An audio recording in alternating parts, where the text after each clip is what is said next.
Snakes. Badges? We don't need no badges. I don't have to show you anything. Good evening, everybody, and welcome to episode 2 of Movie Busters. I am one of your hosts, Nate, and I am joined, as always, by Brandon. Why did it have to be Nazis? Why did it have to be Nazis? So there was some indie Sick in of the these intro Nazis there. on this motherfucking plane. There's Nazis on the plane? Are we just like melding a bunch of movies together? I was just playing off the intro. Oh, okay. There we go. That works. So how are you? I'm all right. I watched this movie earlier, about the time you did. Cool. It's one of those movies that really sticks with you, you know? It's mirroring the current climate of the country. There's a lot to this movie. There is. I think it's going to be a tiring episode. We also haven't said what movie we're doing yet. So Didn't you announce it, though? I did. Yeah, it's all over social media. It'll be in the title, right? It'll be the title. So we watched 1998's American History X with Ed Norton, Ed Furlong, Bulk, and several others. Like there's a lot of people. There's Ethan Suplee is in that. Yeah, a lot of people. Is that who was the guy that played the teacher? I don't know his name. All I can think of is Tony Todd. He's not the Candyman. No, he reminded me of Forrest Whitaker, slightly. I don't know. It's know not. his name I don't offhand. think it's him. But anyway, it's not. No, it's not Forrest Whitaker. But a romantic comedy with a real happy ending, like Seven.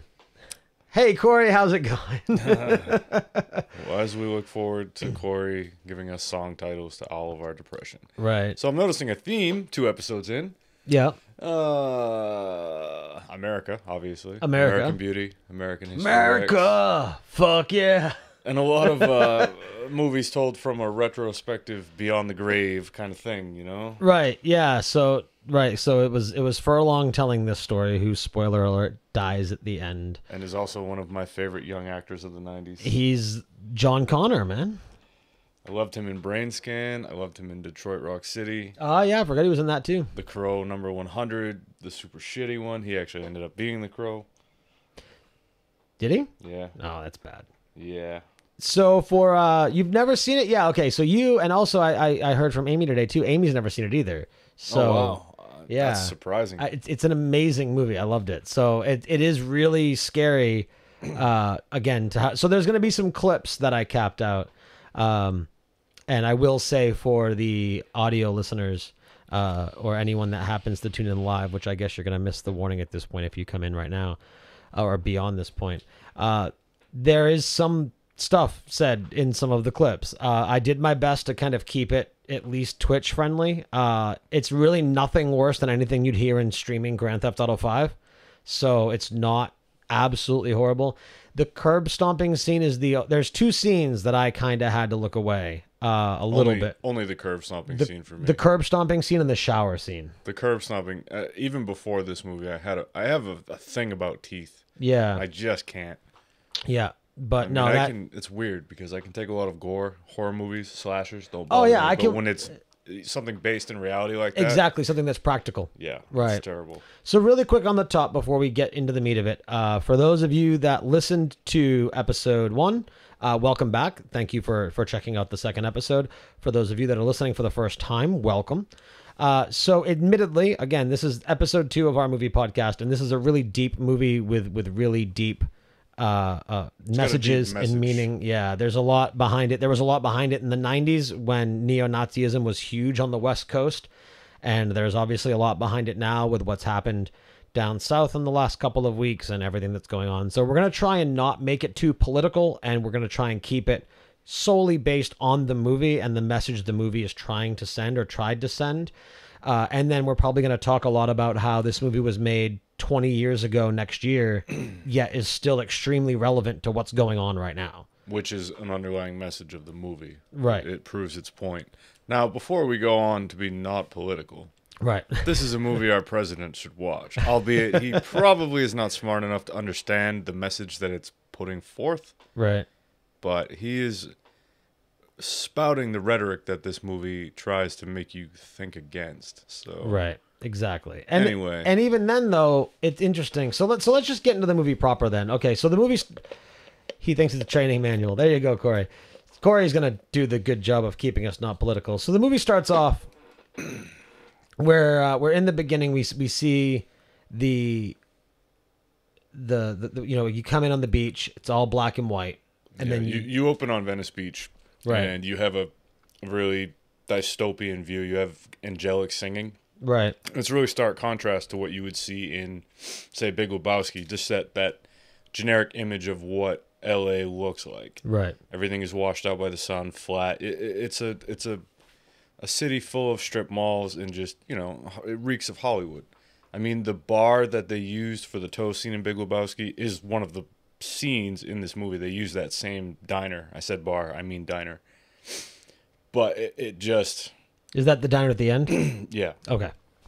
But it opens with that black and white, and it gives you a twofold thing. Like, it gives you the juxtaposition between the City of Angels and all the positivity that is L.A., supposedly. Right. And it also gives you this feeling of watching an old propaganda video from World War II that would have been from Germany. You get that same feeling. And it's also meant to show all the scenes that are in retrospect. All the flashbacks are in that black and white. Right. But it plays well because the present, you have one mindset, and the past is another. So... Well, that was what I was talking. So I mentioned briefly in the pre-show. I picked up something, and I wanted to mention it to see if you saw that and kind of what the dynamic is there. So we can discuss that really quick right now at the top. All the flashbacks, as you said, all the retrospective, it's all done in black and white. Everything that is present is all done in color. So what I gathered from that was in the past when Derek, or Ed Norton's character, was the captain of the neo-Nazi gang, everything in his life was black and white. You were either white or you weren't. And that was it. So it was a black and white world. It was cut and dry. There were no questions. There were no ifs. There were no maybes. It was white or not white, and that's all he cared about. Yeah. When he went to prison and came back and became reformed, which we see that mixed in with the black and white with the color scenes, that's when he's opened his eyes and he's realized that the world isn't black and white, right, and that there's more color to the world, there's more dynamic to the world. So that was kind of an artistic choice for the director to go, okay, so you know, they were basically displaying his mindset with what they were projecting to you in image. Yeah, it's a visual representation of that exact line of thought. Now, I will say, to pull the curtain back with that movie, the guy that directed it was not happy with Edward Norton's performance, and Edward Norton commandeered that movie and did a lot of the editing himself and went out of his way to make sure that he had more screen time. Wait, he wasn't happy with Norton's performance? No. What the hell was he thinking? He had a vision. He wrote it, and he had a vision for what the movie was supposed to be, and it ended up being changed so much that he was unhappy with it and fought to get his name taken off the movie. Okay. But the movie, in and of itself, is controversial and was controversial at the time. Oh, yeah, for sure. But just the fact that Norton commandeered it like that, I don't know Edward Norton. I don't know how he is as a person, but I'm happy with his performance in the movie, and I don't really care. The movie is still great, still riveting. Right. Well, I mean, that's like, and that's the thing is, I wonder. Notorious for not getting along with filmmakers. I could see that. I mean, I'm a big fan of his. There's very little work, with the exception of the Hulk movie, which even then, as Bruce Banner, he was good. Like, I've never had a problem with Norton's acting. I've always found him to be a very entertaining actor. He plays a likable protagonist and a likable antagonist, so he's good either way. Right. I put him up there with like John Malkovich and people like that. People that they're not the major Hollywood blockbusters, but when they're in a movie, you know that they're going to carry their weight and be entertaining. Right. So, but anyway, yeah. So as I was saying before we kind of went off into the vision there. So the movie starts off in the black and white scene. You have got Ed Norton and Fruza Balk having intercourse in their bedroom, and his little brother, played by Edward Furlong, is in his room, and there's glass shattering that he hears. There are three African Americans that are breaking into Ed Norton's character's vehicle, and then Furlong goes and gets him, and that's kind of what starts the whole spiral. He goes and gets them and tells them, actually, you know, I've got the clip, so we'll just play it right here. Wait, no, I didn't cap that clip. Never mind. I swore I did. Maybe I didn't. But he goes and tells him that there's... In the bedroom where he tries to notify him that that's going on. He goes and tells him that there's some black guys breaking into his car. And he says how long they've been there. Are they packing? You know, typical questions of that mindset, that sort. gets his gun, goes outside. And then we get into that point, and that is where we start kind of going with the back and forth. So we have that, and then there's some things that happens. There's some altercations. I mean, he opens the door, guns down one of them, chases another one down. Before we get to the climax of that scene, the reason that he is in prison for 3 years, we kind of then break off and go into... We get right into the Mein Kampf paper scene at that point, right? You jump up to present day. Yeah. And then you get introduced to... You see younger Edward Furlong, and then you see a couple years later, but you don't realize that much time has passed, and you see where he's really spiraled out, kind of like you find out his brother had before him. Right. So you really get to know him before you get a glimpse of before he was corrupted, and then you get to see what he was like in present day. Now, what amazes me about this movie is the whole mindset changing takes place over the course of a night, essentially, which in reality seems a little, I don't know. And another thing, which is to lighten the mood, in the principal's office when he hands in that Mein Kampf paper, do you see a computer at the desk? No. But when he's at home, in the slum that he lives in, does he have a computer and a printer? Yeah. But he's poor and all of that. Seems a little weird to me. I don't know. Maybe he stole it. Maybe. But anyway, so I do have a clip in regards to a discussion. So this is it the principal? Is that the... He's the principal, yeah. Yeah, and then the actor, who's another guy I recognize, the Jewish actor, who's been in a bunch of things. Yeah, and you know what? I just looked it up for that purpose, and then I forgot. He played the mother. He played the father on Dharma. He played the father on Dharma and Greg. It's oregano. That was part of my childhood. Well, while you're looking it up, I'll play the clip. Paper. Bob, it's a travesty. Arguing for Hitler as a civil rights hero, you've got to draw the line. You know, Murray, you actually did this to yourself. You told them that they could do a report on any book that related to the struggle for civil rights, in plain English. I am not disputing the fact that the child is confused, and he harbors some sick ideas, but I am not ready to give up on him yet. His brother probably put him up to it. I can guarantee you 100% his brother did not put him up to this.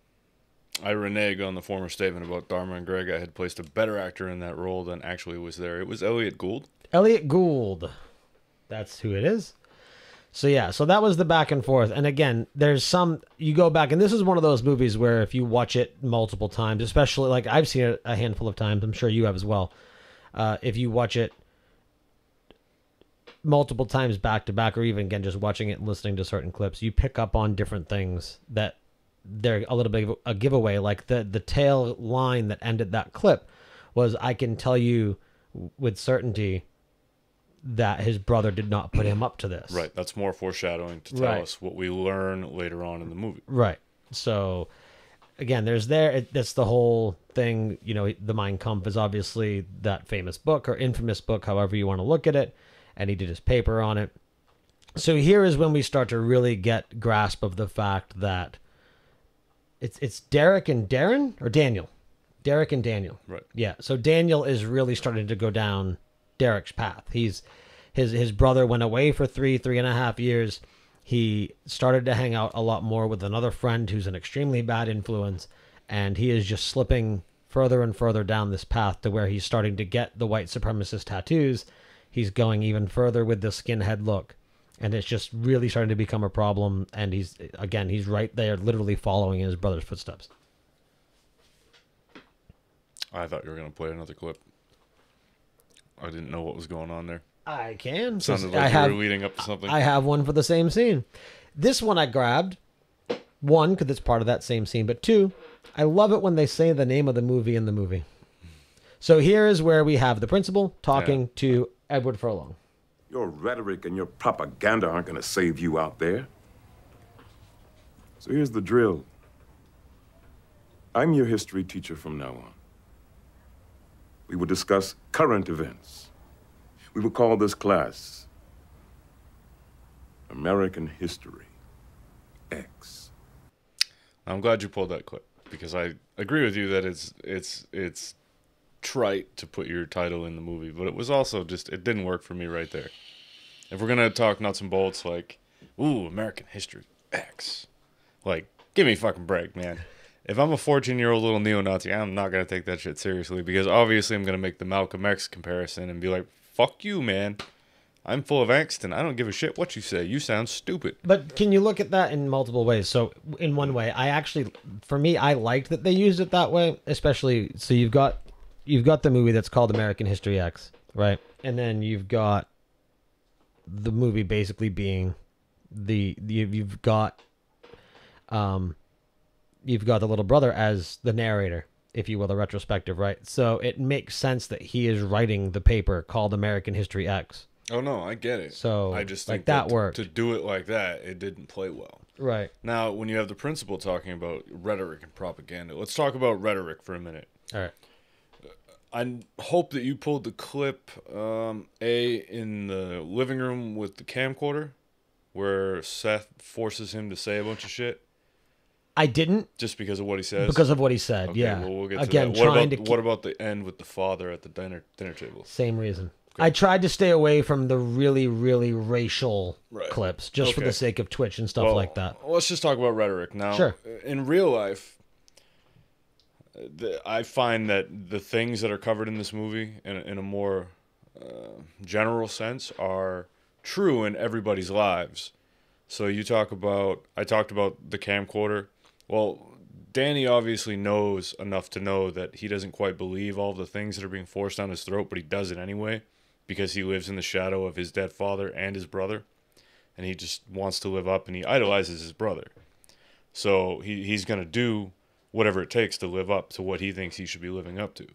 But you can see it in his face when Seth sticks a camera in his face and tells him to tell me what I want to hear, and he goes down the road of saying what he hates and who he hates and how he hates it. You see that in real life. Just in general, the rhetoric is there. Like, if you talk about perpetuating hate, like, we all, on the surface, I don't hate anybody, but in your day-to-day life, you see it. It's been in my household. It's in my work life. You talk about, let's talk about our city. And we have this city and Lewiston are refugee destinations. So a lot of the overlying theme in this is the foreigners coming and taking our jobs, and the Mexicans coming and taking our jobs and getting everything for free with a green card and welfare. All of these uneducated assumptions that people make without actually knowing the facts or the people's stories that have come here. And this movie really shows, it gives a good cross-section of that. And I see that every day. People talk about that. People say it. I've said it. You've said it. We've all said it. Do we actually buy into it? No. But is it something that we throw around recklessly? Yes. And it's, that's the whole point of the movie, is that it's a circle. And it's something that never stops. If you fast forward to the end, you get a scene with their father before everybody went to hell. And I know I'm jumping forward with the story a little bit, but oh well. It's fine. So his father asks Derek about school and the new teacher, and the teacher is Sweeney, who ends up being the teacher in American History X with Danny. And at the time, before the father ends up getting killed, everybody's happy. It's just your normal American family. So the father asks the son about the new class, and he says, yeah, I got this guy Sweeney, great new teacher. He's got PhDs. I look up to him. He's intoxicating in his speech. And he's having us read this book, and the father finds out that it's a book by a black author about black history. And then he goes down on this whole diatribe about his job and affirmative blaction, as he called it, where two guys got jobs that didn't do as well as the white guys, but they got the jobs because they were black, and you shouldn't buy into that bullshit, and you should be able to think your way out of it and keep your eyes open for all of these things. Well, it's that line of thinking there that you always have to look out for. As a kid, you're going to listen to your parents and people older than you, whatever's around you is going to seep into your mind, whether you know it or not. You have to be able to think around that shit and think for yourself, which is what this movie ends up being about, is to be able to see through all of that. Thoughts? It goes back to, I mean, and that was something, and this comes up in so many of our podcasts that we do together, but you and I are both major Carlin fans, and Carlin was always famous for questioning things and not taking things for what they were. And that was one of his lines in one of his bits was, you know, kids should be taught to question everything they hear. I don't remember the exact wording, but I'm sure you know what I'm talking about. I do, and there were a couple points in this movie that I drew a direct line to Carlin, but I didn't make notes, so I'm sure they'll pop in my head Probably. as we go. Well, my next clip here is called Social Parasite, so let's see it, or hear it, and see what it sparks. Derek, if you could come down here, please, for just a second. Look, I know this is tough, but how do you feel right now? How do you think I feel? I think it's typical. Typical how? Well, this country's becoming a haven for criminals, so what do you expect? You know, decent, hardworking Americans like my dad are getting rubbed out by social parasites. So that almost ties back into what you were just saying. Exactly, So that's the scene of Norton's character in a younger setting being interviewed after his father was murdered on the scene of a fire where he was putting a fire out as a firefighter, which I don't think I had to clarify. But yeah, so that was, and again, so it actually almost worked that you kind of brought the ending forward there, because it was a good setup for that clip where we now have heard, you know, the affirmative action. These people are coming in, they're taking jobs, they're taking the pay, they're taking all this other stuff. And we're going to see an even more intense version of that rant, or we're going to hear one here in a little bit, which I capped. It's a fairly long one, but it's also very scary to listen to because you could hear it now or you could hear it 20 years ago, and out of context, you wouldn't know when you were hearing it. No, and it's funny, again, like I always say, I've been saying, we had our last presidency, and I don't know, even before that, it's like as a society, we progress to a certain point, get a little bit freaked out, and then we have to regress 2 steps back. Right. Whoa. We're getting a little bit out of hand here. Things are getting a little nihilistic. Let's all find God and guns and take 2 steps back really quick, and then we'll work our way forward again. Also, I have to tangent for a minute. I was thinking about this too. So given the height of everything going on, right? 2 weeks ago, it was Korea, and now we're all infighting. If I was a conspiratorial man, it would seem to me that the powers that be thought, oh, well, we have things we need to do worldly, and we don't need our own people to fuck with us while we do it. So we're going to distract everything. So let's just put something out there that always gets everybody's attention, right? Seems a little funny to me. Race baiting in war? Yeah, seems a little strange. I don't know. I don't know. No, I mean, I can certainly see that. There's there are certainly quite a few things going on. You know, again, so thank you, Corey, for not making this political. Corey says, when was the last time we talked about Russia? Yeah. No, well, okay, so really quick. I don't want to make this political at all. We can talk about this on All Geeked Up next week if it comes up again. But so BlizzCon 2014, right? So we're getting ready to fly out for BlizzCon. It's like October, right? September, October. And at that point in time in 2014, if you don't recall, it was like the Ebola thing. Like Ebola was everywhere to the point where we were considering canceling our trip because, like, I didn't want to get on a plane. Right. And this is when they brought back the doctor who magically got cured. Right. Yeah. So, but then, Sincast. But then, like, Ebola just disappeared. Like nobody talks about it anymore. The news cycle filters everything so, out. So it was, wow, I wonder what they were trying to hide while they were scaring everybody with Ebola. Exactly. Well, now they're scaring everyone with Korea. Now they're scaring everyone with the race. And again, I'm not saying that they're plants. Like, I don't fall for the conspiratorial thing at all. No, I'm not saying but that it's the very media is bought and paid for. No, but it's very... I'm not saying that. It's very interesting. I mean, the easy answer is that humanity is fucked up and fucked up shit happens. Yes. No matter where you are. Indeed. But it all seems very convenient. Yeah. Yeah, but it's trying to connect dots that aren't there. I'm guilty of doing that. Well, I can be a very paranoid person. We'll see. I tend to connect dots that aren't there and get myself into trouble. All right. Let's go with a little bit of narration from Mr. Furlong himself. Venice Beach didn't always look like this. It used to be a great neighborhood. The boardwalk's always been a dump, but when my dad moved us out here, Venice was a nice, quiet place to grow up. Over the years, though, it's just gone to hell. The gangs are like a plague. They moved west from Inglewood and South Central and basically took over.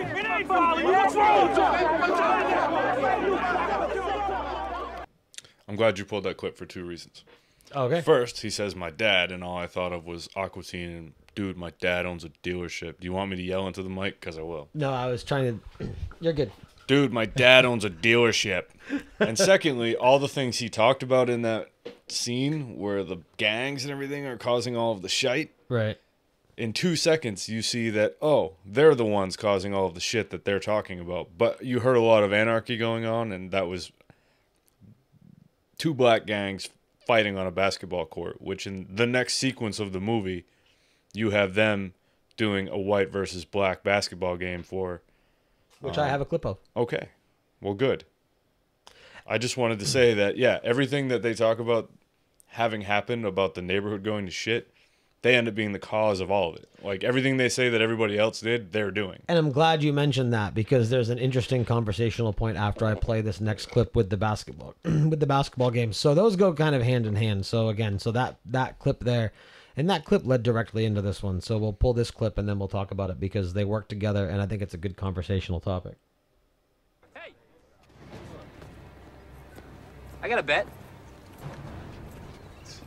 I come in this game right now. Same score, but we play black guys against the white guys.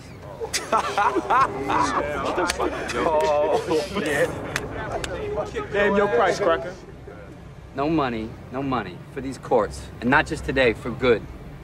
If you win, we will walk away. But if we win, no bitching, no fighting. Right here in front of everybody, you pack up your shit and get your black asses out of here.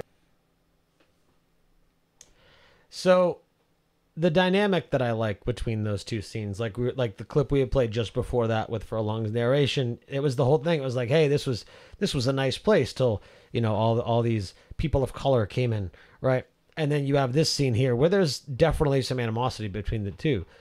So what happened before that scene, for those that maybe haven't seen the movie yet, one of the heavyset guys, I forget his name. Ethan Suplee? Huh? Ethan Suplee. Is it? Okay. So that guy he makes a bet. I don't know, some one-on-one for $100 thing. He goes up, doesn't have the money. So that's why that clip starts with Ed Norton's character saying, hey, I got a bet for you. So then there's this bet. And the interesting dynamic there that I noticed, and this was the first thing that I picked up on, and it was definitely good work, again, whether it was Norton's vision or the director's original vision, again, because I don't know where he was going with the movie at first. They almost tried to frame them as the good guys because they were winning the game. As they were winning, the audience was cheering. Like, if you forgot about who was cheering for a second, it was like you were watching a sports movie where, like, the underdog team was winning. And of course, again, to get into that, if you look at just stereotypes, if you have a game of basketball where it's black guys versus white guys, no racism at all. Like out of that context, just in general, like go to a friendly court and just have a friendly game of white guys versus black guys. In our basketball stereotype, the white guys are the underdogs because black guys are better at basketball. Right, and we've all seen white men can't jump. Right, exactly. I mean, that's just something that's been given to us in Hollywood and everything. And the majority of basketball players are of either African-American descent or some other nationality, but there are not a lot of, and if they are, they're usually like, 3-point shooters, things like that. But anyway, so they're presented as the underdogs. They're presented in a way for that scene almost as the good guys. Like, they cheer. It's like, again, out of the context of the rest of the movie, that scene is filmed as a happy scene. They cheer. Everyone's excited when they win the game and they win the courts back, and it almost feels like it's like the hometown boys versus the bullies. Do you know what I mean? Mm-hmm. And it's very interesting how that scene is framed that way. The guy opposing Derek's character ends up playing dirty and elbows him in the mouth. Right. But let's fast forward to before that even starts, where Ethan Suplee makes the bet. He makes a bet that he can't back up, did you say that? That's what I was talking about. Yeah, he had makes, no cash. He makes a $100 bet, can't back it up. So he goes to Cam and he goes to Derek. Cam being the father of all the neo-Nazis, who's based on a real person, and so was Derek. But I'm not going to get into that because I don't care about talking about real neo-Nazis. So anyway, point being, he makes a bet, doesn't have the money to back it up. He goes and begs his other neo-Nazi friends for the money. Now, there's another point in the movie where a guy is smoking weed, and Derek says, "Cut that shit out, man. That's for the Mexicans or whatever." Oh, he flat out says the N-word. Yeah, I wasn't going to say it, I so know. I said something else.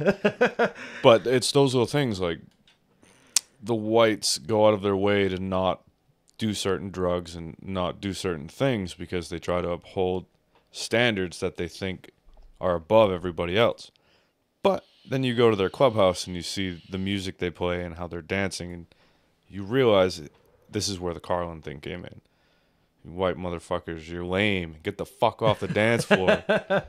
Because it's just a horrid scene, man, when they're thrashing around like that.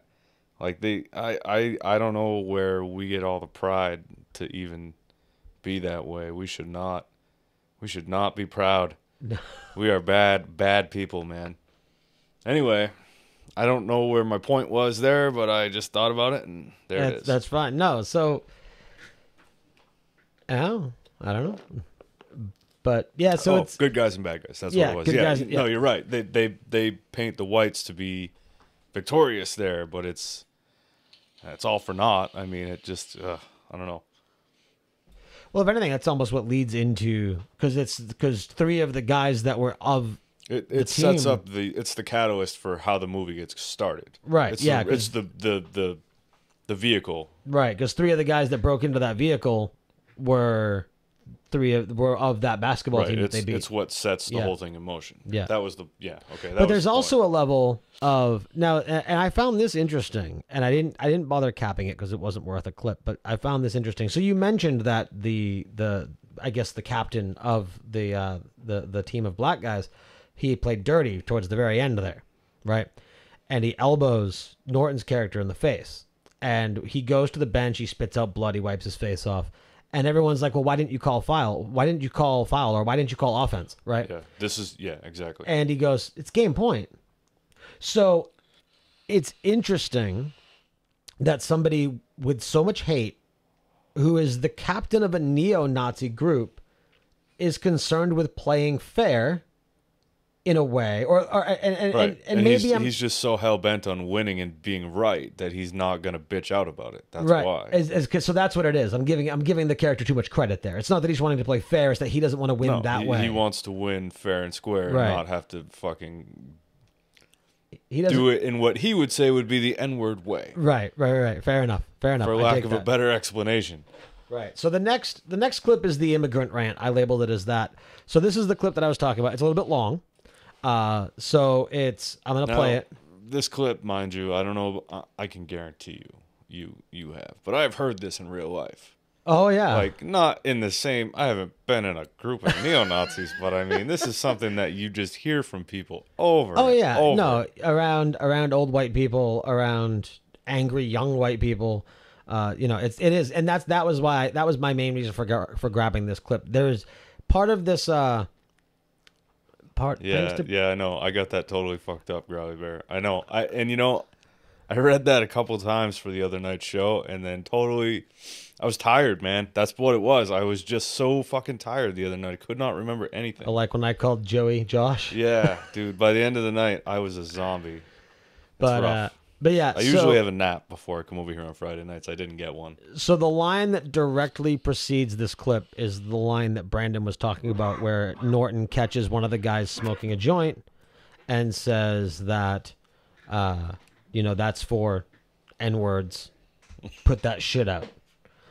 So I didn't cap that part of it because, again, I want to express the realism of this movie and the harshness of this movie, but I also don't want to. I don't want to get banned on Twitch. No, but it's how do you convey what's going on without? You don't have to actually say the word, but just even N-word itself, like. Well, Louis C.K. had his own bit stupid, about that. Man. He's like, I always hate it when some white cunt on TV says the N-word. He goes, because that's just the white people excuse to say, and then says the actual word.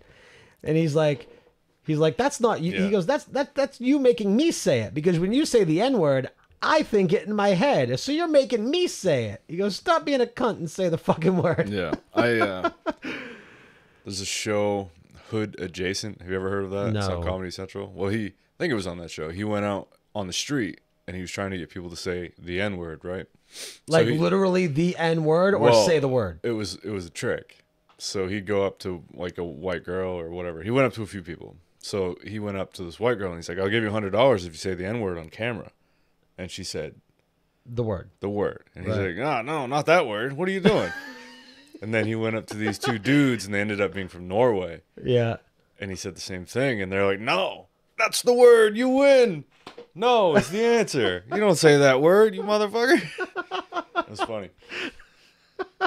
All right. Well, with that moment of laughter, let's go into the clip. There's over 2 million illegal immigrants bedding down in this state tonight. This state spent $3 billion last year on services for those people who had no right to be here in the first place. $3 billion. $400 million just to lock up a bunch of illegal immigrant criminals who only got into this country because the fucking INS decided it's not worth the effort to screen for convicted felons. Who gives a shit? Our government doesn't give a shit.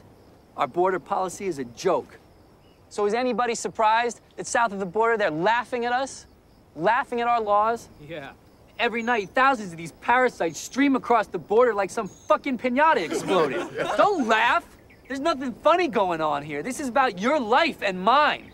It's about decent, hardworking Americans falling through the cracks and getting the shaft because their government cares more about the constitutional rights of a bunch of people who aren't even citizens of this country.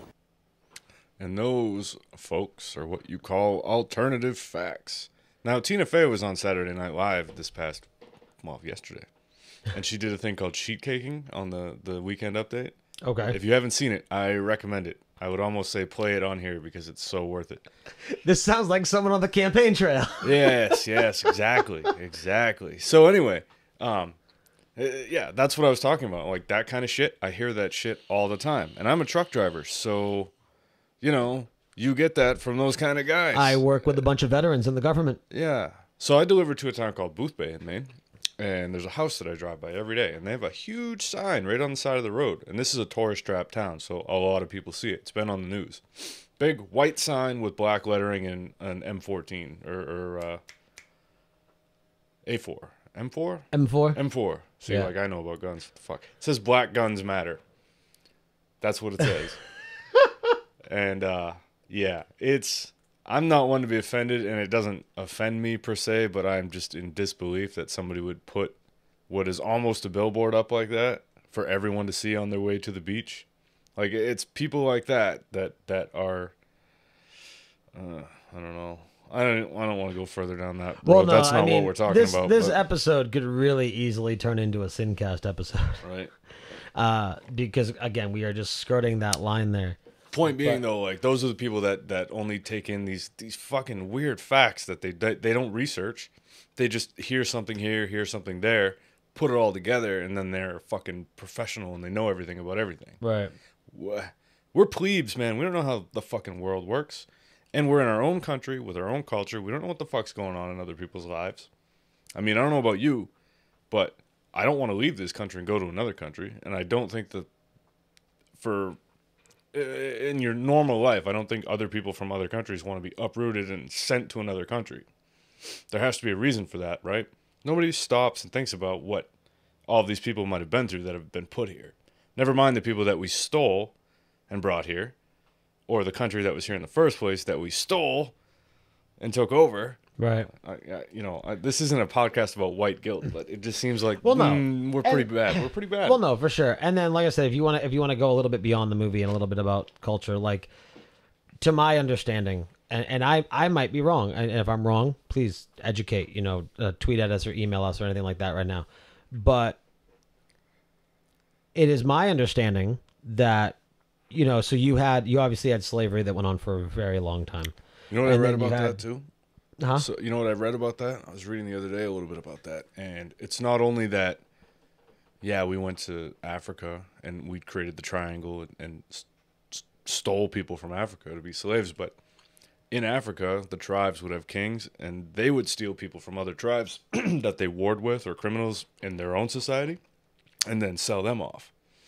So it's not even that we went over there and took everybody; they were doing it to their own people, right? Which is terrible. Yeah, I mean, we're fucking horrible. We're a horrible species. Horrible species. But yeah, so a lot of it with the like with the gangs and things like that, like it's my understanding that a lot of the reason that the gang mentality started was because after once you know, black people were given their freedom,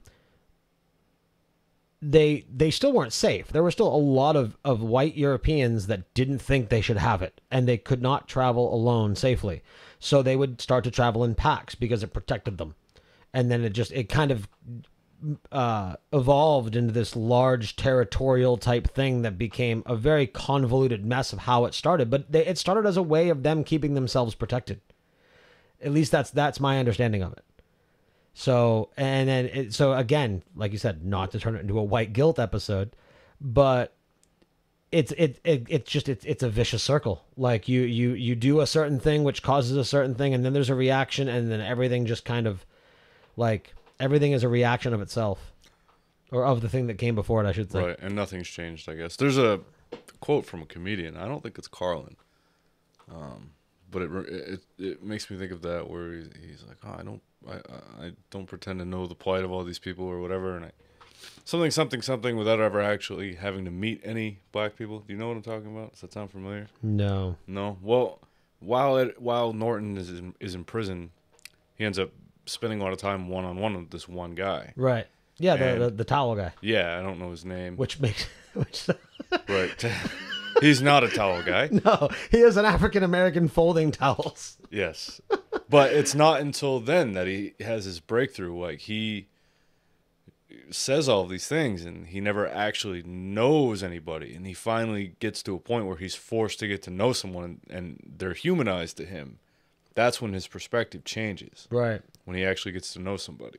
That scene, and I didn't clip it, so we're not jumping to talk about it, but it was a scene where I think you really started to see the heart of his character come out. When he's like, I got a woman on the outside. He goes, you got a woman on the outside? Yeah. And then he starts mimicking the fucking. And then they both die laughing into the towels. Right. Like, and it really brought out, it's like, and I think that was one of the moments that reflected like what you were just talking about. This really not only just brought the emotion out in him, but it humanized black people to him. It humanized that, at least that individual, in which case then that kind of spread. And that wound up being one of the key reasons why he survived the movie. Right. So we got into, so I didn't clip out any clips like we talked about with the scene with the father. But I just remembered what that quote was from. Go ahead. It's from a Dead Milkman song. Ah. Yeah, it's about the blues. It's a blues song. Right. And it's the blues is a way for white people to understand the feelings of black people without ever actually having to meet any. It's an interesting quote. Yeah, that's what I was thinking of. All right, so this is a talk. This talks about the riots. I stayed away from a lot of the racial language. I certainly stayed away from the Rodney King bit. But there was a part in the middle that I capped, and this is Ed Norton. The guys who name Elliot Gould, and then Fruza Balk is in. I don't remember if I kept her part in it or not, but we'll see. Here we go. It's like an expression of rage by people who feel neglected and turned away by the system. Exactly. I mean, it's like we had in Watts or the riots in Chicago in '68. That's crap. I don't buy that for a minute. Calling a riot an irrational expression of rage, that's such a cop-out. It's opportunism at its worst. It's a bunch of people grabbing any excuse they can find to go and loot a store, nothing more. You know, the fact that these people ripped off the stores in their own communities, all that reflects is the degree to which these people have absolutely no respect for the law at all, and certainly no concept of, like, community or civic responsibility. He does a really good job of just going down that rabbit hole and bloviating and stuttering his way through it, where he doesn't even believe what he's saying. You can tell. Right. And it's just bullshit. And he goes on to say to Elliot Gould, like, what are you, a fucking professional on the matter? What the fuck do you know? And why nobody in that room in that scene said, well, what the fuck do you know, motherfucker? Right. Nobody did, because he was louder and fiercer. Well, and nobody he's wants to scary conflict. looking. Right. I mean, he's muscular. He's got the shaved head. He's got the swastika right over his breast. Like, he has a very intimidating presence. his look in this movie was, and I don't know, again, like you said, him and the director clashed. Corey in the chat room said that Norton's known for clashing, but I don't know whose vision his character was, and I'm sure it was pretty. All of this is based on like true events, so right? It's based on an actual neo-Nazi. Okay, all right, but I mean, he was fucking intimidating looking, you know. And then part of what I didn't cap out, was when he blows up on Elliot Gould's character after that, you know, and throws around Jewish racial slurs at that point, and says his Jewish food and in not so friendly terms, and just kicks him out, and he takes off the shirt that he's got, and there's a scene and it's one of the most popular lines, I believe, from the movie. It's the one that I've heard the most outside of the context of the movie, which is when he pulls the wife beater down and shows the swastika. And do you say, do you see this? This means not welcome. And again, a powerful scene. Powerful for all the wrong reasons, though. Right, but powerful to get its message across. Right. It's powerful. It's powerful in the fact that he was very powerful in that room as that character, but also powerful to see like what these people really stood for and what they stand for now. Because another reason why I capped that particular part of that clip, again, just like the immigrants, just like the taking our jobs, things like that.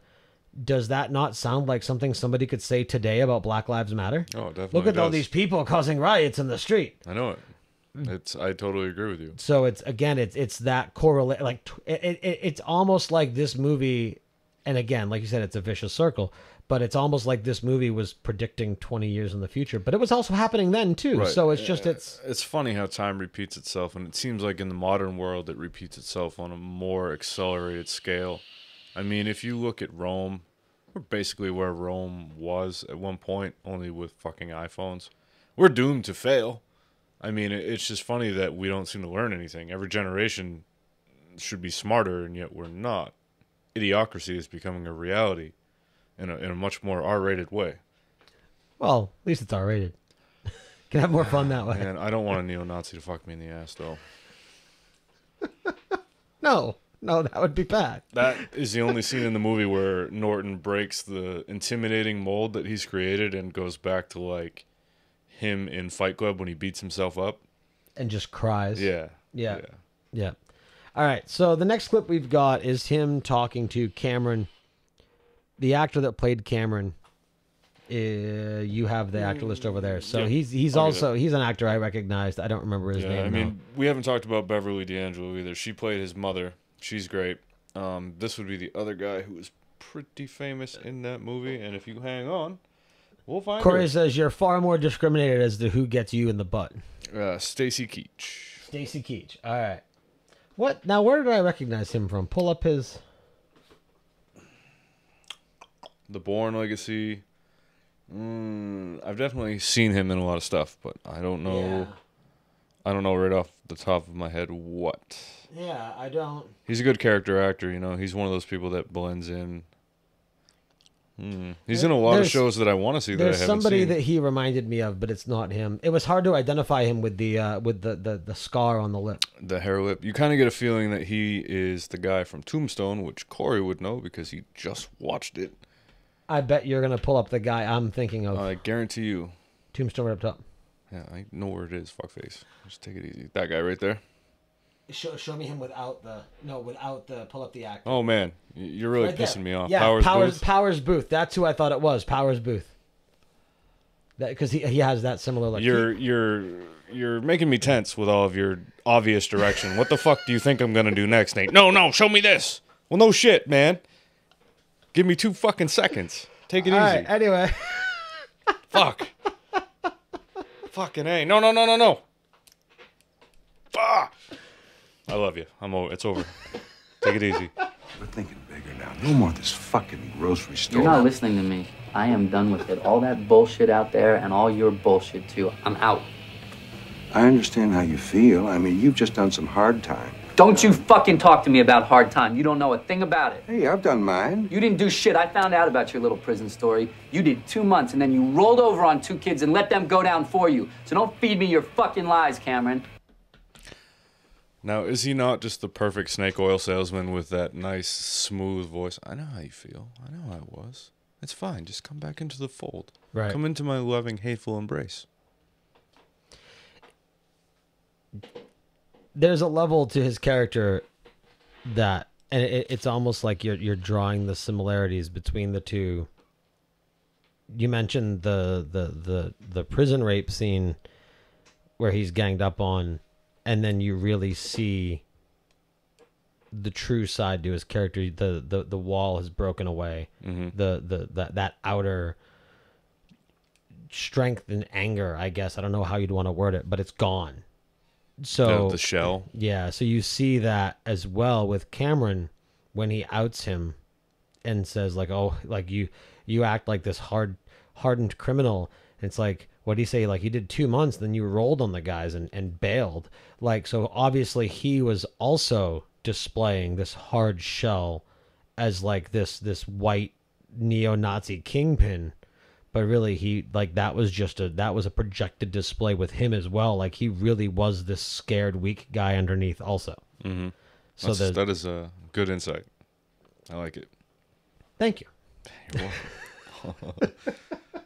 It's I mean, that's I don't have any retort to that. I totally agree with that statement. Not that we're here to be opposed, but I don't have anything to add to that. I agree. I mean, it's, good on you, man. I found myself, what was it, yesterday? No, today actually. I said, I'm smart every once in a while. Yeah.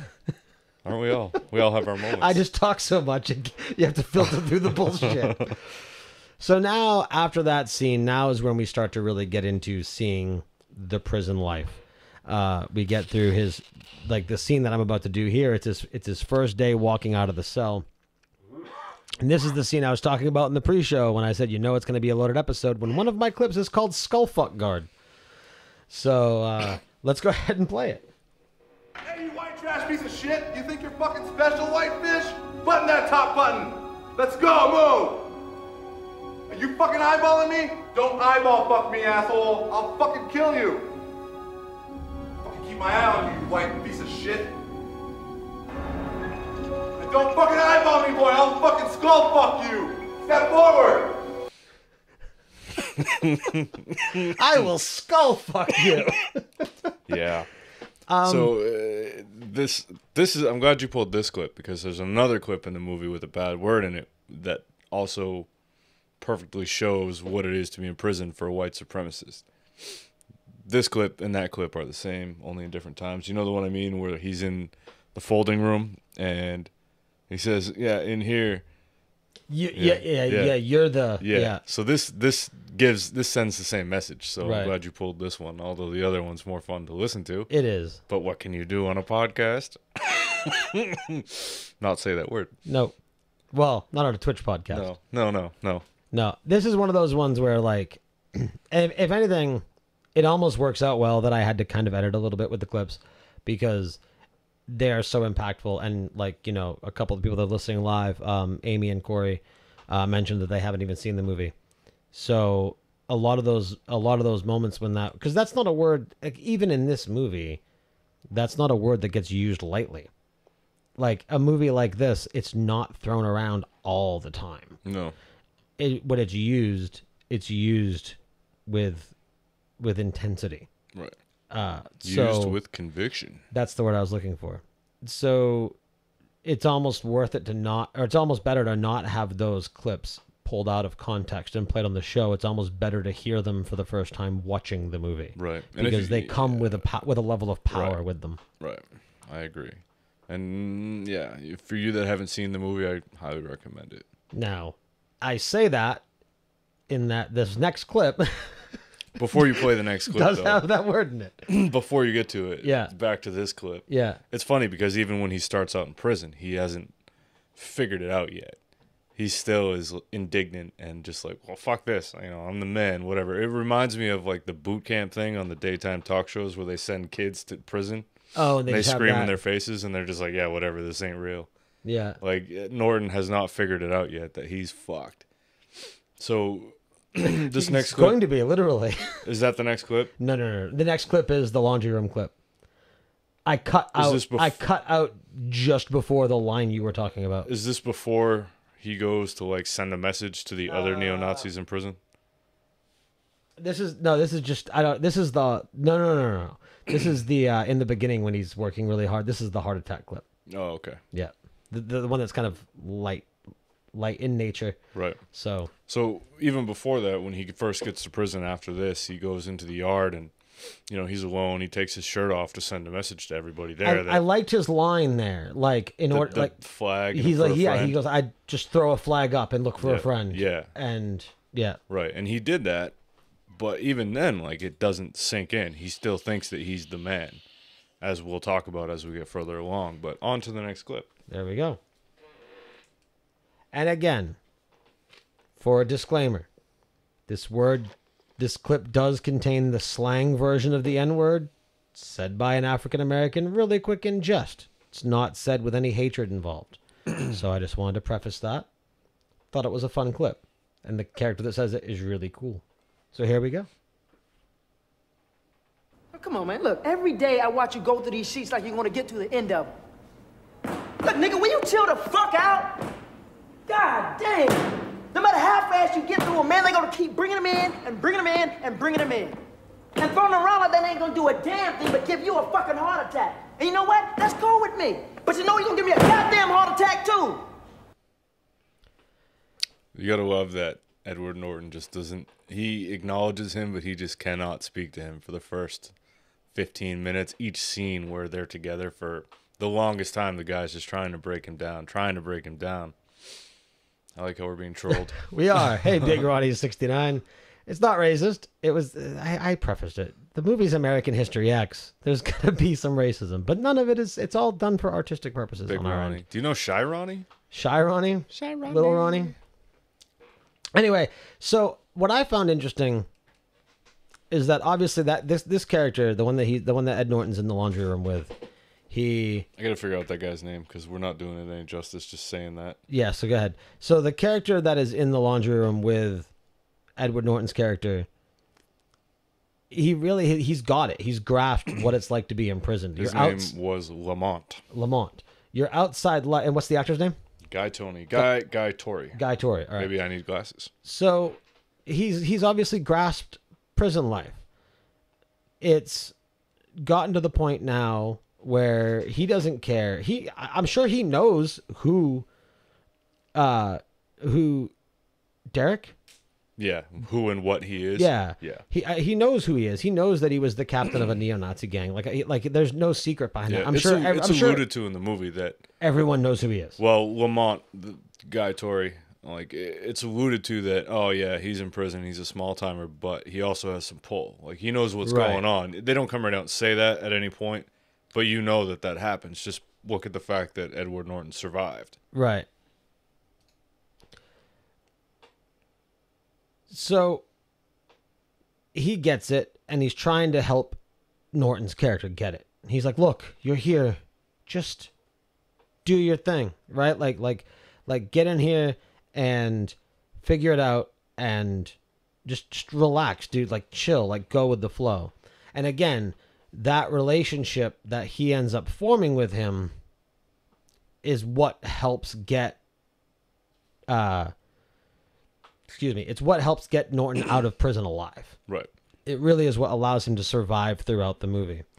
There really isn't much more to take from that clip. There were a lot of interactions with them, and again, we discussed the laughing scene where it really brought Norton's character out. They end up talking women, they talk sports, and I mean it just becomes a camaraderie. Right. And, you know, Edward Norton ends up being alone in the prison. He turns his back on the other neo-Nazis, which I don't know if we'll get to that. But he ends up being alone. And, like, you know, when there's no one else around to see and they're just working together in the laundry rooms, I mean, he finally lets his guard down and actually talks to this guy. Right. And that is a far cry from what you see in the beginning of the movie after she shoots those two guys and the cops cuff him and he grins and like winks at his brother. Like that's just the face of an insane person. Right. And then you find out that he's, you know, I don't know, to come back from that. Now we kind of passed over that. So that scene we talked about it a little bit in the beginning, but this at this point, chronologically, at this point in time where we're at with clips, we have now passed the curb stomp scene. Yeah. Which is a very difficult scene to watch. There's a lot in this movie, so it's, we're sorry if we get disjointed, but there's a lot of things to cover, and we can't just run down the movie, Right. Yeah. No, for sure. And again, and for those that haven't watched it, I can't stress enough, watch the movie. Right. But so yeah, the curb stomp scene is it's bad. It holds weight. I mean, even outside of the movie, the curb stomp itself. A curb stomp carries such a negative connotation of hate. And for those of you that don't know what a curb stomp is, that's when you put your teeth on a sidewalk and someone steps on the back of your head. Yeah, or more appropriately, stomps on the back of your head. Yeah, you're dead. You don't. I mean, if you survive it, you're surviving it very, very fucked up. Yeah, exactly. Your face is fucked up. But there's such a negative connotation to it, and a level of hate that's associated with it. Again, to tie back a little bit, it blows me away that Seth Rollins in WWE is allowed to have one of his signature moves be a curb stomp. Like, I'm amazed they call it that. Mm-hmm. Like, John Cena had to get rid of the FU. It's now Right. called the attitude adjustment. Right. But Seth Rollins can have a curb stomp. Right. Like, it amazes me that that's allowed to just be there. But it is wrestling, and there's, despite how far that's come too, like, there's a lot going on in there that's ridiculous. Right. No, that's true. Look at Punjabi there. Like, that's just some racist shit going on. Right. Yeah, there's a lot going on there. So again, more of that, how it still exists in today's culture. So yeah. So anyway, so the next clip is going to be, it precedes the shower rape scene. Mm-hmm. It is when he is in the infirmary, mm-hmm. and he's talking with, again, I forget the character. Is it Jameson? Sweeney. So we should preface this by saying that at one point in the prison, he sees the other white supremacist leader that is keeping him alive. Right. Doing deals with the Mexicans. Yeah, he's doing drugs. He's dealing drugs with the other factions in the prison. Right. And again, where it hasn't set in for Norton's character yet, he thinks, oh, well, that's wrong. And he cannot wrap his mind around the fact that he is unprotected and has no power. So he's like, fuck that. That's wrong. You're not living up to the standard of what we stand for. Right. So he basically slights them and turns his back on them. So, apparently in the world of prison, you can't do that. It's almost, what I looked at it in the prison scene there. So in the outside world, right? Like they were supremacists. They had everything. They had all their people, right? So they had everyone. They had their connections. It was a very small group in the prison, and it almost made me think of sports teams. And the reason it made me think of sports teams was because, as we talked about there, the leader of the white supremacist group in prison was doing drug deals with the Hispanic guy, mm-hmm. right? And I assume, one of the guys, the tall guy with glasses, I assume he was meant to look Jewish. He was dealing with the Jewish guy as well. Yeah, that was what I figured. Yeah. So basically going against whatever a white supremacist stands for, especially a neo-Nazi, because they're anti-Semitic and they're racist, right? So yeah. I'll get to that in a second. Yeah. But anyway, so the reason I say that it reminded me of sports teams was because, we're in New England, right? So if you look at the Patriots, or more famously, look at the Red Sox, and you look at the Red Sox and you look at the Yankees, right? So essentially, at that point, the analogy I'm looking at here is you have what was the white supremacist gang in prison, and then we'll just call it the Hispanic gang, right? Norton resembled a fan. Mm-hmm. So what that was is you had, and so we'll call, they're white supremacists, so we'll call them the Yankees. Mm-hmm. So you have the white supremacist team who hates the Hispanic team in the same way that the teams hate each other. The Sox and the Yankees hate each other, right? But really it's the fans that personify that hate. Right. So Norton was the fan that personified that hate. Whereas in professional sports, once you remove the team colors, everybody gets along. Right. You know what I mean? Like you'd have David Ortiz and Derek Jeter getting along just fine. Right. So essentially what they were doing was they were removing those team colors and getting along. But as the fan of the white supremacist, Ed Norton's character couldn't understand that. No. And he was like, why aren't you playing the character that I see? Right. He didn't understand the business and politics of being in prison. Right. Just like fans don't understand the business of baseball. Right. because you play for a team, it doesn't mean you're not going to end up on another team. Right. Look at Damon back in the day, man. Who went to Yankees. Look at Right. Clemens. Right. I mean, that's, famously what happens there. Yeah. I mean, and then you've got, look at football. You've got Welker, who went to the Broncos. Right, which is crazy. So, yeah. I saw a sign today from one of the protests in Boston that said the only thing Boston hates is the Yankees. So, very fitting comparison. Right. I didn't even know that. So Yeah. there we go. So I am on point tonight. I like it. Toot your own horn, sir. So anyway, now let's get to that. Oh, well, first off, Growly Bear. So it says, it puzzled me how clueless or willingly ignorant Norton's character was, but quite true to life. He was willfully ignorant throughout. Yeah, he avoided facts that would counter his point.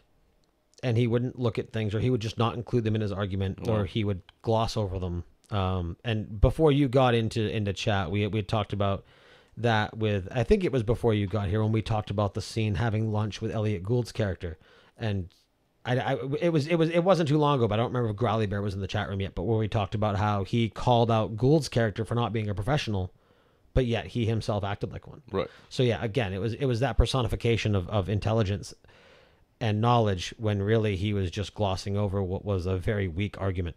So anyway, so this is the post-rape scene where he's talking to Sweeney and basically asking for help, and finally understanding that Sweeney kind of went through similar things as he went through the experiences of his life. Right now, your anger is consuming you. Your anger is shutting down the brain God gave you. God, you know, man, you've been talking about what's going on in me since I was in high school. How the fuck do you know so much about what's going on inside me? You know, I know about me. I know about this place. I know about the place you are in. What do you know about the place I'm in? There was a moment when I used to blame everything and everyone for all the pain and suffering and vile things that happened to me, that I saw happen to my people. I used to blame everybody, blame white people, blame society, blame God. I didn't get no answers because I was asking the wrong questions. You have to ask the right question. Like what?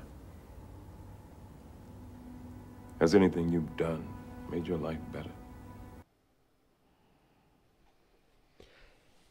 So you had said that you were happy that I capped that clip.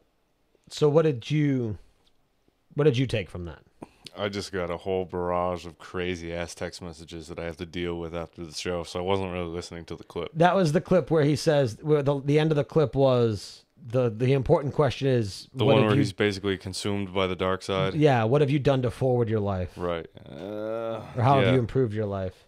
Right, and it just goes to show you that perpetuating hate gets you nowhere when anybody stops to think about it. And that's his moment of humility. That's where the movie changes and his character pivots.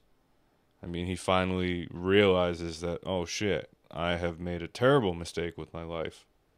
It's kind of, it draws correlations to Star Wars and Luke and Darth Vader and all of that.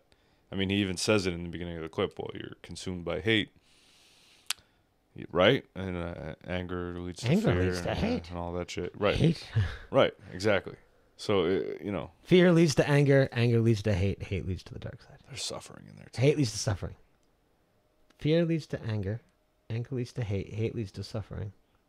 No. Yeah. Something like that. I bet you Corey knows it. Somebody knows it. We're not legit. We don't know what the fuck's going on. Yeah, it's fear. I can't do fear leads to anger. Anger leads to hate. Hate leads to suffering. Suffering is the path to the dark side. There it is. That's the one. That's the one. Never mind those seagulls. All I think of now when I think of Yoda is that stupid fucking poorly done. The seagulls? Yeah. It's so good. I laugh my ass off every time I watch that. Anyway, so yeah, so he got that. After that scene, Ed Norton cries and says, like, you know, basically asks for help and says, look, I was wrong. About the anal rape. Do you think that those Nazis are all just cool with, I mean, it's prison. I mean, I'm sure they want, like, a moist hole. But, like, do they have to draw straws to see who does it? Or was it just the biggest, baddest motherfucker in the room to fuck him up? You know what's funny is I was curious about that. So I'm wondering if, at that point, it's not sexual. It's it's humiliation. It's No, exerting power. It's control. So obviously it's going to be. Now here's the thing. So the tall dude is the one that did it. The one with the only one that really had the one that had the most hair. Right. Right. Yet he openly admitted that it was the bald guy with the fucked up teeth that was the leader. Right. So, I mean, maybe that was it. You just take the biggest, baddest one and say, fuck it. Literally. Are you looking up the actor? The guy that performed the rape? No. I lost my train of thought with the anal rape. Yeah, no, so they're Nazis though, right? You and the clips. Oh man, so they hate everything. So Right. I mean, I get it that it's a dominance thing, and they're sending a message, and they want to break his spirit. But at the same time, I'm afraid what that is. Oh, gnome dick works fine for me. I told you I was going to clip it out. Well, you know what's good about gnome dick is it's short, and it probably wouldn't be able to reach me, so I'm safe. Yeah. So like. I don't know. How are they okay with that? If they hate everything, and they obviously are going to hate gays and hate blacks and hate everybody else. So, I mean, how are they okay to just go in there and... Now, they don't get into it much other than the fact that it was done to humiliate him and to express his weakness, right? But... Oh, by the way, Avery Brooks, the only place I know him from is Star Trek. Yeah, I don't know. So now we had this. I mean, there was no rape, there was no forced intercourse, but we had this in last week's movie too, where we had the military guy who was anti-gay, and then so I mean, again, I bring it up because it's a completely different dynamic. Anti-gay who also collected Nazi plates. Right. So more of the same. But where that was an expression of trying to find a path, trying to see what somebody else was seeing. I don't think there was anything sexual here. This was purely dominance. Yeah, it was dominance. It was expressing power, right. Things like that. In the chat room, Growly Bear says, do we want to compare the rape scene from this movie to that of Shawshank Redemption? I've never seen Shawshank Redemption. We should watch it. Okay. We should also watch The Big Hit, because that's one of my favorite late 90s bad action movies. Diamond Phillips, baby. We should also do Young Guns. Also love that movie. I forgot he was in that, but you're right. There we go. All right, so we're getting into our last two clips here, so we're going to get ready to round out. So this next one, this is after the blow-up scene. So there's the scene in the shower. There's the scene that we just played the clip of with Brooks and Norton. And then there's, the scene where he walks into the cafeteria and just basically brushes off the Nazi group. And then there's the scene in the towel room back with Lamont. And he says, look, what the fuck are you doing, man? He's like, now you're alone. You have nobody now. He's like, I'm not worried about them. He goes, it's not them you got to worry about. It's the brothers. Yeah. He goes, because they're going to fuck you up. So he's like, whatever. He goes, if they want me, they're going to take me. Right. So this is literally the moment after that scene. So I was right back where I started. Every day I was sure it was my day. Every time I stepped out of my cell. Every time I got in that shower. I figured it was only a matter of time before they made a move. I just hoped it'd be quick.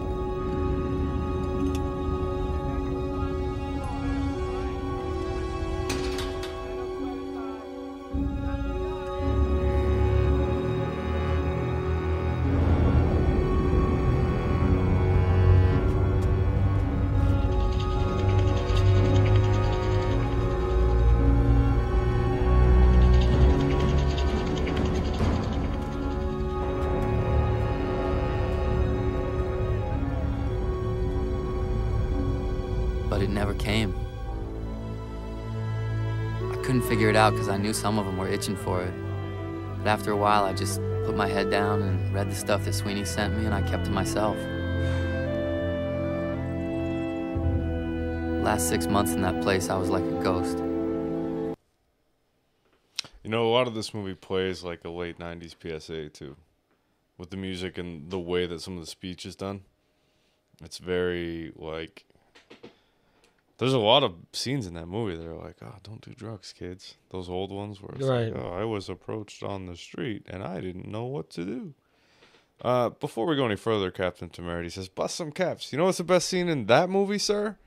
The guy who decides that jerking off is better than fucking. And he's at the airport getting some lotion. He's like, what is this, lanolin bullshit? I don't want that. Give me some fucking aloe vera. God damn. Yes, sir. I love that movie. Anyway, now that I've totally undone the seriousness. No, it's okay. Well, actually, no, that's fine because there's one clip left. But I wanna kind of save it to the end because I think it's a good closeout for the episode. It basically sums up the message of the movie.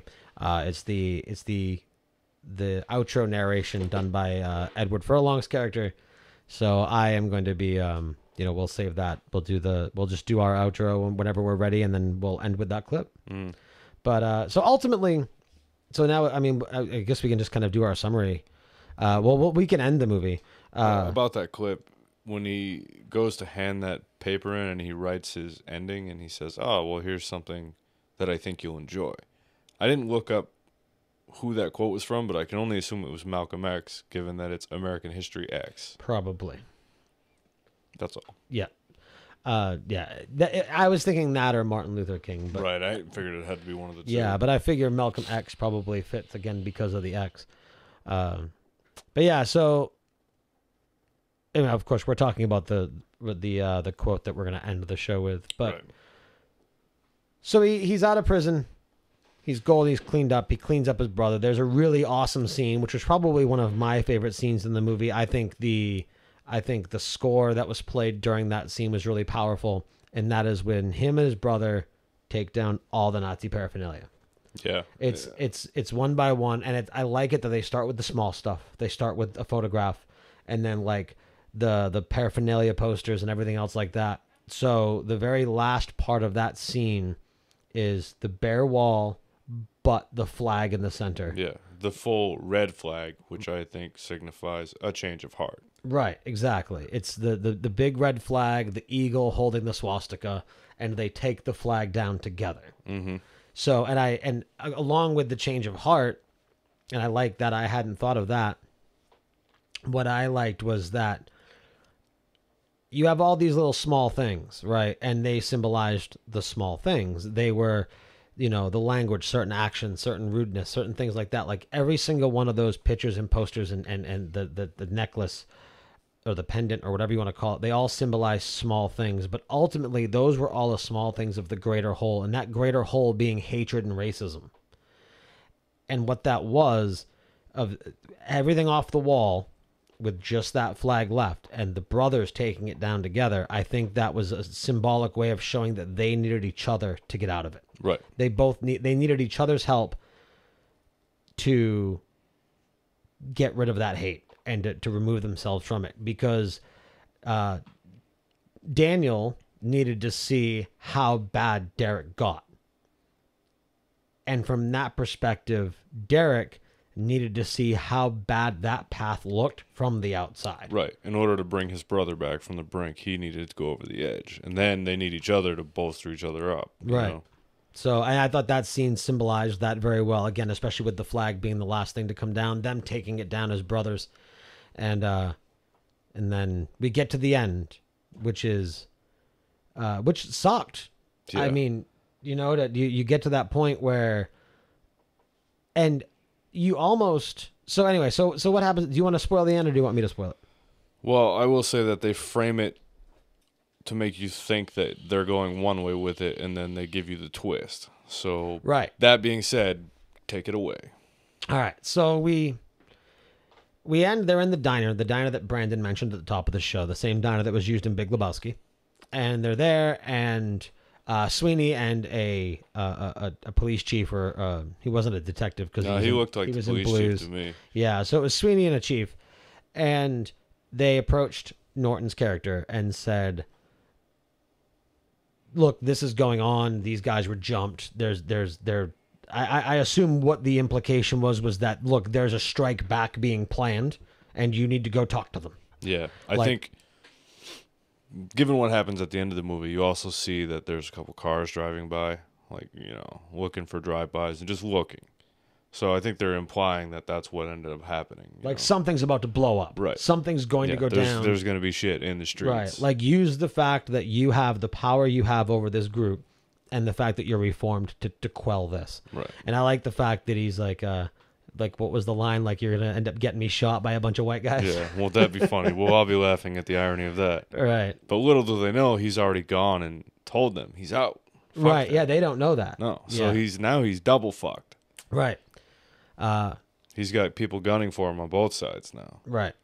So he walks Daniel to school, talks about, you know, watch out for cars. I saw a car, blah, blah, blah. Now, he doesn't know that there's this kid that Daniel kind of shunned who's out for blood with Daniel.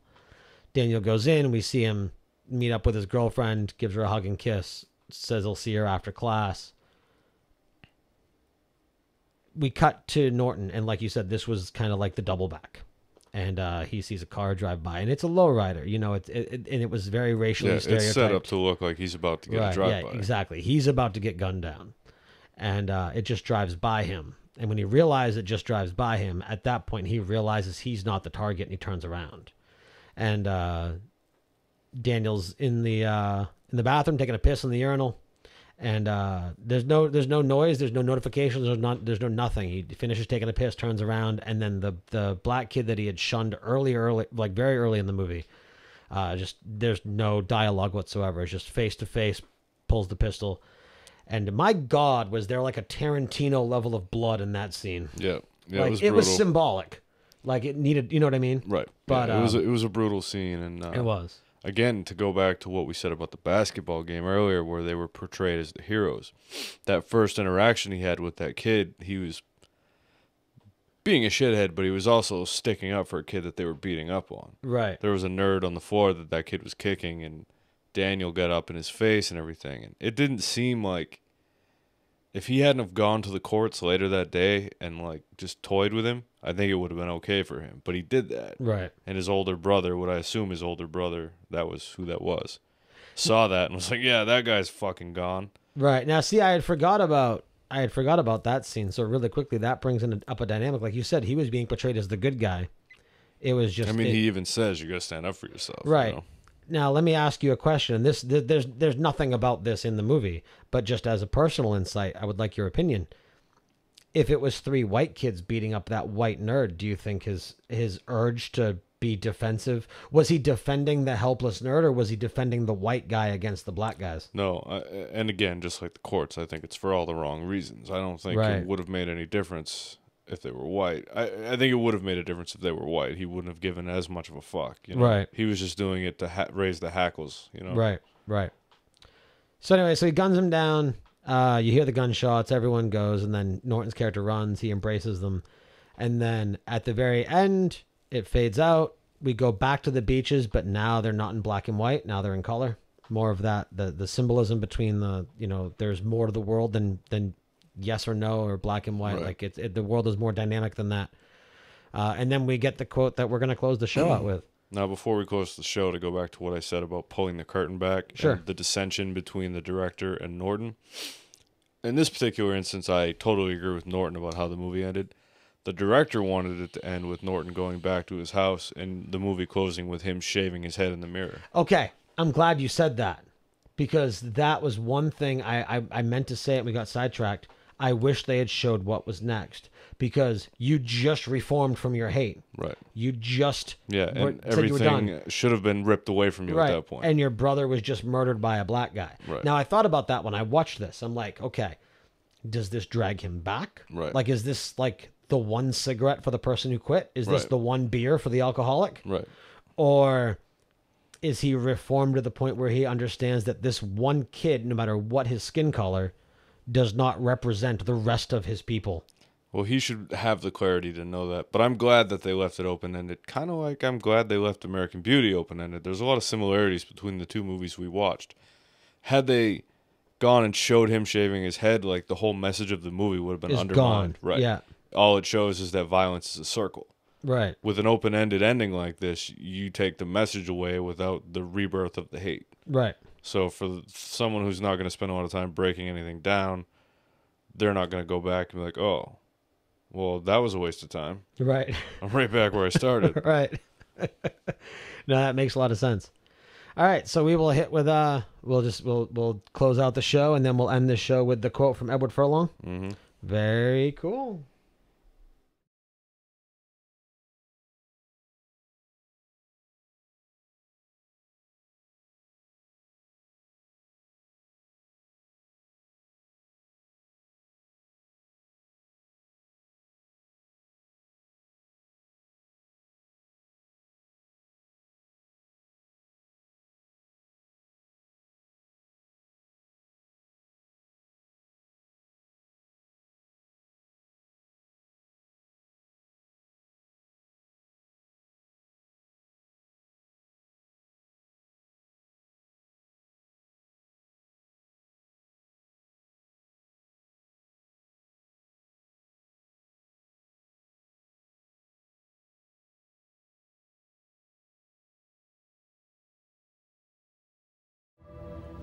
My bad, guys.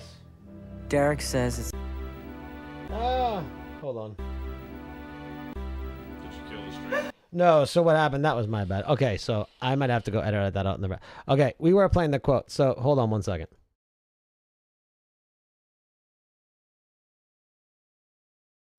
I am an idiot. The deception. I am an idiot, and I realized that on the screen that shows that, it didn't cap. So here we go. All right, let's try that again. One more time. Here's the quote. So much editing. At least you have a nice dead spot so you can find it. Right. All right. Well, it's going to be in the video, but whatever. All right, so we'll do the hard out. All right. That's going to do it for this week's episode of Movie Busters. You can catch Movie Busters live every Sunday night at 9:30 p.m. Eastern Time at twitch.tv/InkedGeekStudios. Contact us via email or Twitter with all of those links provided in the show notes. If you enjoy this show and would like to help to support Movie Busters and Inked Geek Studios, please consider going to patreon.com/IGStudios. As little as $1 a month helps support this and other great shows. For Brandon, for myself, and for the rest of IG Studios, thank you all very much for listening, and we will see you guys next week.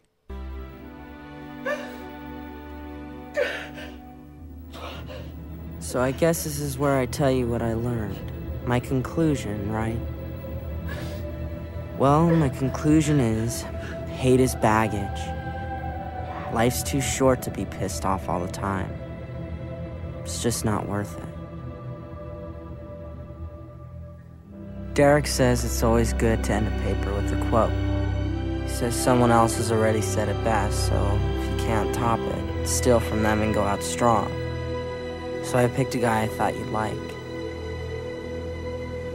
We are not enemies, but friends. We must not be enemies. Though passion may have strained, it must not break our bonds of affection. The mystic chords of memory will swell when again touched, as surely they will be by the better angels of our nature.